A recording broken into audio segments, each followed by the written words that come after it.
So പറയാനുള്ളത് പറയാം. Portugal versus Spain match. ഈ ഒരു മാച്ചിന് റിവ്യൂ ഒക്കെ വേണോടി. തോറ്റു പോർച്ചുഗൽ ജയിക്കണം എന്നായിരുന്നു എൻ്റെ ആഗ്രഹം. CR7 ബ്രസീൽ പൊട്ടിയതിന് ശേഷം പോർച്ചുഗൽ കപ്പെടുക്കണം എന്നായിരുന്നു ആഗ്രഹം. പക്ഷേ അൺഫോർച്ചുനേറ്റ്ലി ഇനിയിപ്പോൾ അതും നടക്കില്ല. അണ്ണൻ്റെ ലാസ്റ്റ് ഡാൻസിൻ്റെ കാര്യത്തിലൊരു തീരുമാനമായിട്ടുണ്ട് എന്നാണ് നമുക്ക് മനസ്സിലായത്. ഇതിപ്പോൾ അർജൻറ്റീനയും കൂടെ ബാക്കിയുണ്ട്. അർജൻറ്റീന വേഴ്സസ് ഈജിപ്ത് ഈസിയായിട്ട് ജയിക്കേണ്ട മാച്ചാണ്. ബട്ട് ഒന്നും പറയാൻ പറ്റില്ല. ബ്രസീലും നോർവേയും നമ്മൾ അതൊക്കെ തന്നെയായിരുന്നു പ്രതീക്ഷിച്ചത്. പക്ഷേ ഒരുമാതിരി ബ്രസീൽ ഊളക്കളി കളിച്ച് പുറത്തായി. അതുകൊണ്ട് അർജൻറ്റീന അങ്ങനെ ആവുന്നല്ല. ബട്ട് സ്റ്റിൽ ഒന്നും പറയാൻ പറ്റില്ല. This world cup is crazy. ഇത് ക്രേസി ആണോ ഇത് സ്ക്രിപ്റ്റഡ് ആണോ എനിക്കൊന്നും മനസ്സിലാവുന്നില്ല കാരണം കഴിഞ്ഞ മാച്ച് പോർച്ചുഗൽ നല്ലപോലെ കളിച്ചു. ഒറ്റ മിസ്റ്റേക്കിൽ വരുത്തിയൊരു ഇതിലാണ് സ്പെയിൻ ആ ഒരു ഗോൾ സ്കോർ ചെയ്തത്. പക്ഷേ അത് എക്സ്ട്രാ ടൈമിലായിപ്പോയി. ഞാൻ പറഞ്ഞോ, ഈ Real Madrid versus Bayern Munich എന്ന് പറഞ്ഞൊരു മാച്ച് ഉണ്ടായിരുന്നു. അതിൽ മറ്റേ ചാമ്പ്യൻസ് ലീഗിലെ ക്വാർട്ടർ ഫൈനൽ കണ്ടവരുണ്ടെന്ന് മനസ്സിലാവും. അതിൻ്റെ സെക്കൻഡ് ലെഗ് അലയൻസ് അറീനയിലായിരുന്നു മാച്ച് ഉണ്ടായിരുന്നത്. ആ ഒരു മാച്ച് റയൽ മാഡ്രിഡ് ഭയങ്കര ഡോമിനേറ്റ് ചെയ്ത് കളിച്ചുകൊണ്ടിരിക്കുന്നു. രണ്ട് ടീമും അടിപൊളിയായിട്ട് കളിച്ചുകൊണ്ടിരിക്കുന്നു. 3-2 എന്നുള്ള സ്കോറിന് റയൽ മാഡ്രിഡ് മുന്നിലായിരുന്നു. അഗ്രിഗേറ്റ് സ്കോറിന് 4-4 എന്നുള്ള സ്കോറിന് ലെവലായി നിൽക്കുകയായിരുന്നു. പക്ഷേ എഡ്വാർഡോ കമ്മിയങ്ക എന്ന് പറഞ്ഞുള്ള ഒരു പ്ലെയർ വന്ന് പുള്ളി ആദ്യം യെല്ലോ കാർഡ് മേടിച്ചു. പിന്നെ രണ്ടാമത് വെറുതെ അൺയൂഷ്വലായിട്ട് രണ്ടാമത്തെ യെല്ലോ കാർഡും മേടിച്ചു. കളി ഒരാൾ ചുരുങ്ങി. പിന്നെ ആ മാച്ചിൻ്റെ ആ ഒരു കംപ്ലീറ്റ് കോൺഫിഡൻസ് തന്നെ റയലിൻ്റെ കയ്യിൽ നിന്ന് പോയി. അങ്ങനെ ലൂയിസ് ഡയസും ഒലീസയും ഒരു ഗോൾ സ്കോർ ചെയ്ത് ബയൺ മ്യൂണിക്ക് സെമിഫൈനലിലോട്ട് ക്വാളിഫൈ ആയി. അതുപോലെ ഒരു സബ്സ്റ്റിറ്റ്യൂഷൻ ഇവിടെ ഉണ്ടായി. ബെർണാഡോ സിൽവ എന്ന് പറഞ്ഞുള്ള ഒരു പ്ലെയർ ജാവോ ഫെലിക്സിന് പകരം ഇറങ്ങി. ബെർണാഡോ സിൽവ വെറുതെ 2 ഫൗൾ മേടിച്ചു. അതിലെ രണ്ടാമത്തെ ഫൗൾ, ആദ്യത്തെ ഫൗളിന് യെല്ലോ കാർഡ് കിട്ടി. രണ്ടാമത്തെ ഫൗൾ വെച്ചു. ബെർണാഡോ സിൽവയാണത് ഫൗൾ വെച്ചത്. സിൽവ അവിടെ ഒരു ബ്ലോക്ക് പോലും നിന്നില്ല. ബ്ലോക്ക് പോലും മീൻസ് ആ ബോൾ സ്പോട്ടായിട്ട് അനക്കാനുള്ള ഒരു ഫ്രീഡം അങ്ങോട്ട് അവർക്ക് കൊടുത്തു. അവിടെ കൊടുത്ത സ്ഥിതിക്ക് എന്ത് ചെയ്തു, അത് നേരെ അവർ ഫാസ്റ്റായിട്ട് തന്നെ പെട്ടെന്ന് അത് അറ്റൻഡ് ചെയ്തു.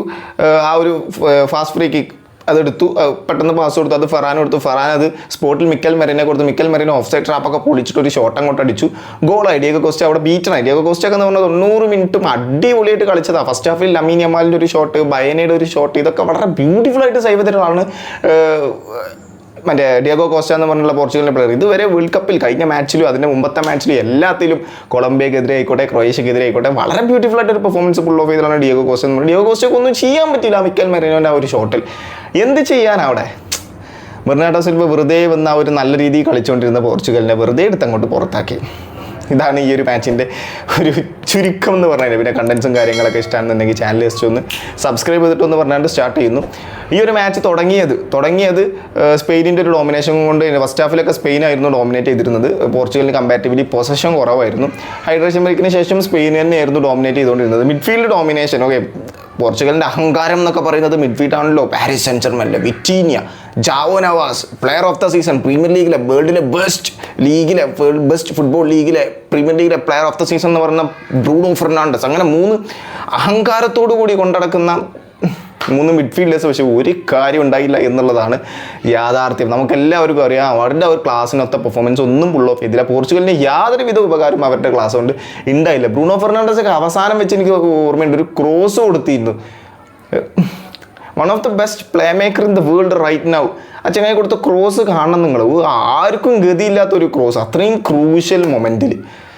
സോ ഭയങ്കര സാഡ്. ആ ഒരു ഞാൻ പറഞ്ഞു ഫസ്റ്റ് ഹാഫിൽ കാര്യം പറഞ്ഞുതരാം. ഫസ്റ്റ് ഹാഫിൽ മിഡ്ഫീൽഡ് ഡോമിനേഷൻ വന്ന സ്പെയിനായിരുന്നു. ഇത്രയും അഹങ്കാരമായിട്ട് PSG-യുടെയും പ്ലെയർ ഓഫ് ദ സീസണൊക്കെ ആയിട്ടുള്ള ബ്രൂണോ ഒക്കെ ഉണ്ടായിട്ടും മിഡ്ഫീൽഡ് ഒന്നും ചെയ്യാൻ പറ്റുന്നില്ല. അവർ അവിടെ അങ്ങനെ ഇട്ട് പാസ് കളിക്കുന്നുണ്ട്, ബാക്കിലോട്ട് കൊടുക്കുന്നുണ്ട്. അതല്ലല്ലോ മിഡ്ഫീൽഡ് അവിടെ കൺട്രോൾ ചെയ്ത് അപ്പുറത്ത് ആൾക്ക് ക്രിയേറ്റീവ് ആയിട്ടുള്ള സാധനം കൊടുക്കുന്നത്. റൊണാൾഡോ ഒക്കെ എത്ര റണ്ണ് നടത്തി. വല്ലൊരു റൊണാൾഡോനെ മാറ്റി ഗോൺസാലോ റാമോസിനെ ഇറക്കിക്കൂടെ എന്നുള്ള ചോദ്യമൊക്കെ വരുന്നുണ്ട്. ഇറക്കാമായിരുന്നു ഒരു 80 അല്ലെങ്കിൽ 75 മിനിറ്റ് ആയ സമയത്ത് ഗോൺസാലോ റാമോസിനെ ഇറക്കാമായിരുന്നു. ക്രിസ്ത്യാനോ റൊണാൾഡോനെ വലിച്ച് കണ്ട് ചിലപ്പോൾ മേ ബി അതൊരു ഇമ്പാക്റ്റ് ഉണ്ടാക്കിയാണ്. പക്ഷേ അതിൻ്റെ മുമ്പ് വരെ റൊണാൾഡോ എത്ര നല്ല റണ്ണ് നടത്തി. റൊണാൾഡോ അങ്ങനെ കാണിക്കുന്നത് നിങ്ങൾ എന്ത് തേങ്ങയായി കാണിക്കുന്നത്? ബ്രൂണോക്കൊക്കെ എത്ര ബോൾ കൊടുക്കാനുള്ള ചാൻസ് ഉണ്ട്. ഓഫ് സൈഡ് ട്രാപ്പൊക്കെ പൊളിച്ച് റൊണാൾഡോ ഓടുന്നുണ്ടായിരുന്നു അവിടെ. ബട്ട് സ്റ്റിൽ ബ്രൂണോ കൊടുക്കുന്നില്ല. എനിക്കറിയില്ല വാട്ട്സ് ദ റീസൺ. ട്രസ്റ്റ് ഇല്ലാഞ്ഞിട്ടാണ് റൊണാൾഡോ നല്ല ഫോമിലായിരുന്നു. നല്ല ആ ഒരു സെൻറ്ററിൻ്റെ മിഡിൽ നിന്ന് പുറകിലോട്ട് ഇറങ്ങി വന്ന ചില സമയത്ത് ഒരു സെക്കൻഡ് സ്ട്രൈക്കർ റോളിലാണ് റൊണാൾഡോ കളിച്ചുകൊണ്ടിരുന്നത്. പിന്നെ അതുപോലെ തന്നെ പെഡ്രോ നെറ്റോ, പിന്നെ അതുപോലെ തന്നെ ജാവോ ഫെലിക്സ് സ്പീഡി ആയിട്ടുള്ള ഇത് നടത്തുന്ന സമയത്ത് സെൻട്രലോട്ടൊരു റൊണാൾഡോ അല്ലാതെ വേറെ ആരും ക്രൗഡഡ് ആയിട്ട് അങ്ങോട്ട് ചെല്ലുന്നില്ല.